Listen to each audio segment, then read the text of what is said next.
That's better. Yes, March was Carson Perry and Scott and Company. It was the entrance to the store on State Street. Beautifully designed by Louis Sullivan. Gorgeous building. Still there, but Target is there.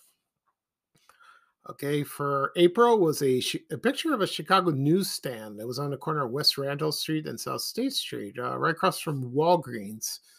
It was from the 1960s. We missed those. You can't buy a paper anymore. You have to go to a convenience store, or if you could find one.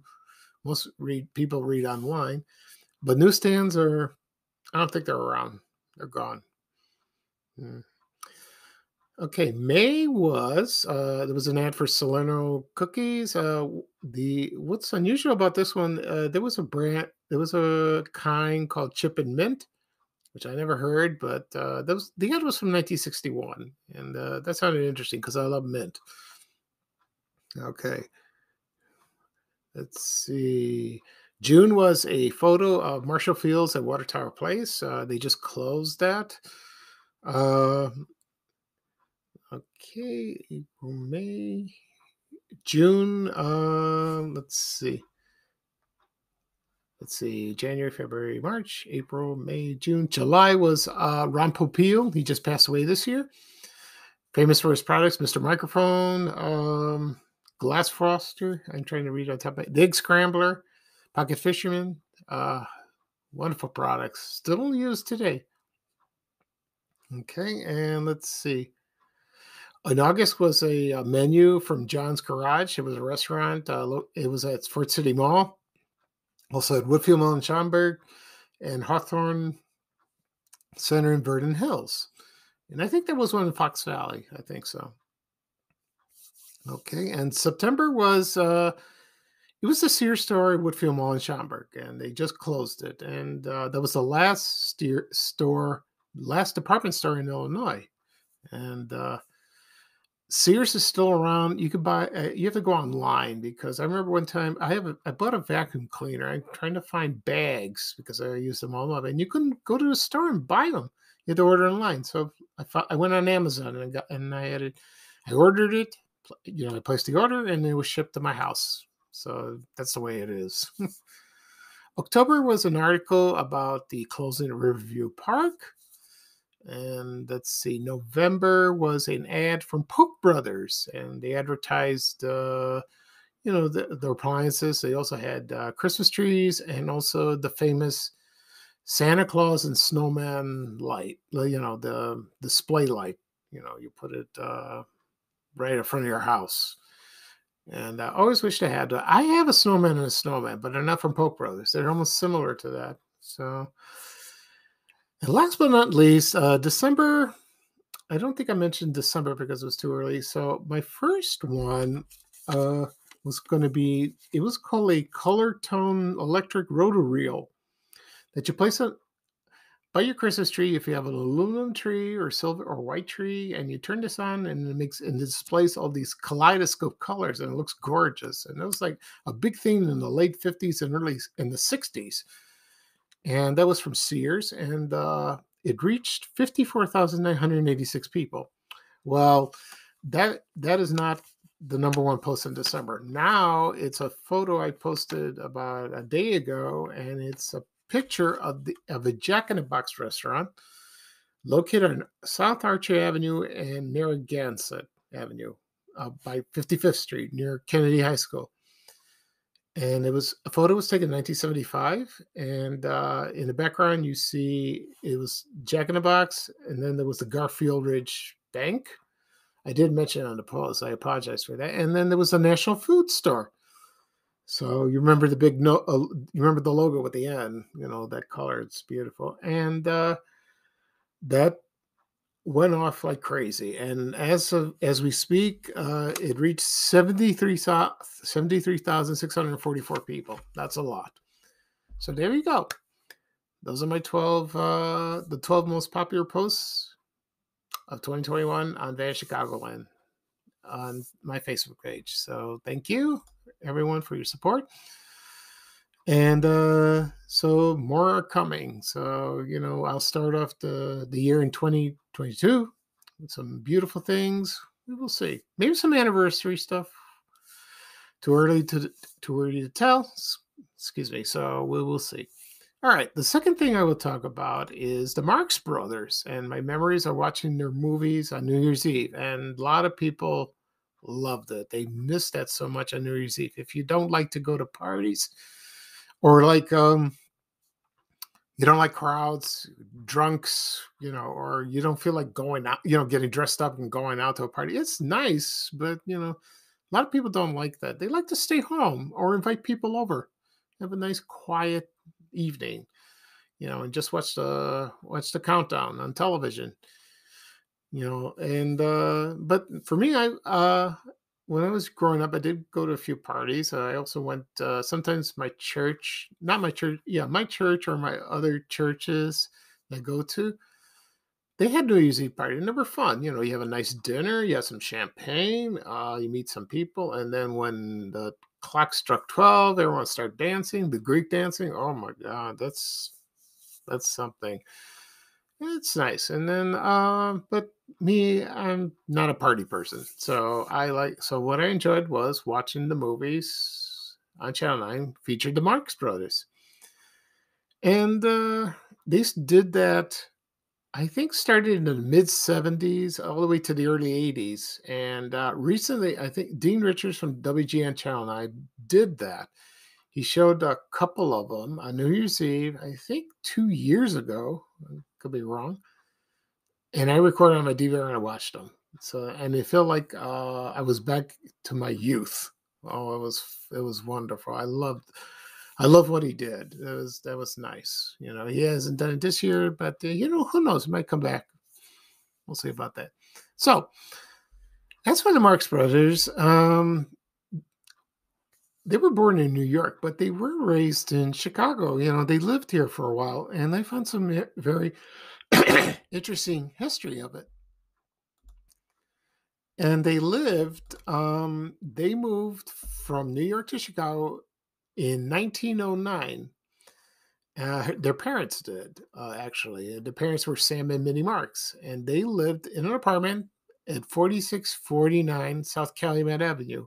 I think that's by Brownsville area on the south.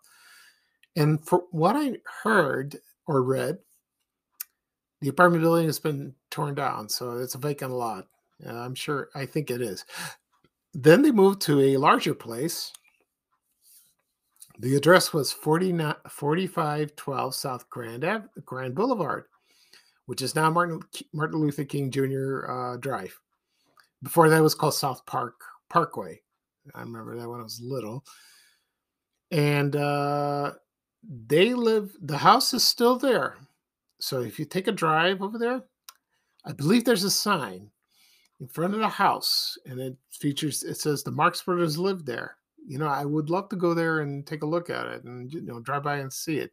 I would feel, oh my God, those guys lived there. Groucho lived there. Zeppo and Chico and Harpo and Gummo. That was another. And then after the war, after the World War I ended, the family moved to a farm. And it was by Countryside, Illinois. It wasn't Countryside before. That's like on LaGrange Road and Joliet Road, which was Route 66. And right now it's all built up. And so they did that. They owned a farm for just in case. And the boys, they entertained vaudeville, the theater, and did for a while. And then after that, they made their first move. Then they went to Broadway for the musical The Coconuts, and it turned into a film in 1929, and that was their first film. And it featured all four of them: Zeppo, Chico, Harpo, and Groucho. And Gummo was their manager, so he did not perform. So,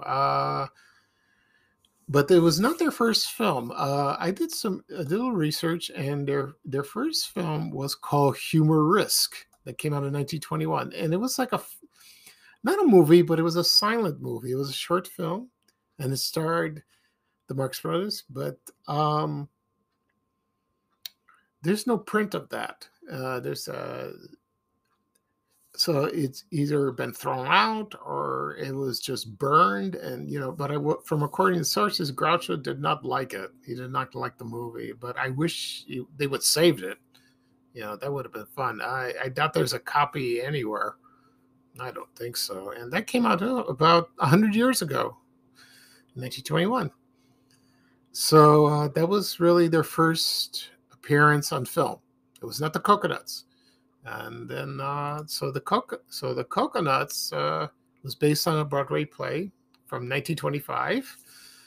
I watched the movie many times. It's kind of creaky, but it's entertaining. They have music, but I won't discuss the plot, but it was fun to watch it. But as they made more movies, it got funnier.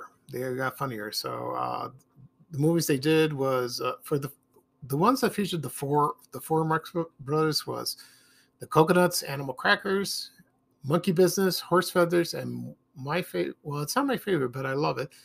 Is Duck Soup. And the rest they made was that Zeppo left. He didn't want to be part. He didn't want to be part of the team anymore. And the first one they made without him was the Night of the Opera, which is my all-time favorite. It is hilarious. I love that. And of course, there's singing. There's opera singing. It doesn't matter. It's still a great movie. And next was Day at the Races, Room Service, which featured Lucille Ball. At the Circus, Go West, The Big Store, Night in Casablanca, and also their last one was Love Happy, and that featured Marilyn Monroe. I don't know if it was her first movie role, but it was one of her earliest. So I've seen them all, and I have them on DVD, and they're still hilarious. Those guys, I can't stop laughing. So I would enjoy watching them on. They had some famous lines and scenes. There's so many I can't talk about them because it's countless, and people love them to this day. I don't know about young people how they feel. Who knows? But I love them, and they're like the Three Stooges, but there was a lot of physical comedy of Three Stooges, a lot of violence like that. But with the Marx Brothers, they didn't do that. They just said a lot of witty remarks, a lot of jokes. Harpo didn't speak, but he was very entertaining. Oh, he made me laugh. What a wonderful man, So, so my memories of that. So what I do on New Year's Eve, is watch the movies. And right now, if I am in the mood to watch the Marx Brothers, I have them on DVD. I can watch them. But I don't do that. So usually on New Year's Eve, I have a Vasilopita, which is a cake or pie that my mother makes, that Greeks make. It's traditional, and you put a coin in, and whoever gets a coin gets good luck. And she will make that today, and we'll have it tonight when we cut it at midnight. And I always have some champagne. That is the only time I drink. That's the only thing I drink, or go to a festival. And I'm not a drinker, so I will have a glass of champagne. And then you stay up a little bit, and then you just relax on New Year's Day. And that's what I do. And it's very nice, very fun. Okay, that'll be all for today for this episode. Thank you for joining me and listening. I'm sorry, I'm coughing too much and rambling. I have a dry throat. So this is the last podcast episode for 2021. And I will do another one probably next week. Not this weekend. So because I'm just not in the mood, because it's going to snow this weekend. So I'm not going to do. So I'm going to have other things to do, and just relax. And I will do, like I said, I will do another podcast episode. It'll be the first episode of 2022, and I have a couple topics in mind to discuss to start off the new year. Should be a lot of fun. Okay. This is Pete Costanas, host of Chicagoland Stories, the podcast, episode 93, season 4. We got 7 more episodes to hit our milestone, 100. I'll have a special episode about that. So thank you again for joining me. Happy New Year. I hope you have a wonderful 2020. 2. I can't even say that. I'll say 20222. And bye-bye for now. And here's Ray Rayner saying bye-bye for now. Take care, everybody, and so long. Bye-bye. We have to go. Bye, bye, bye.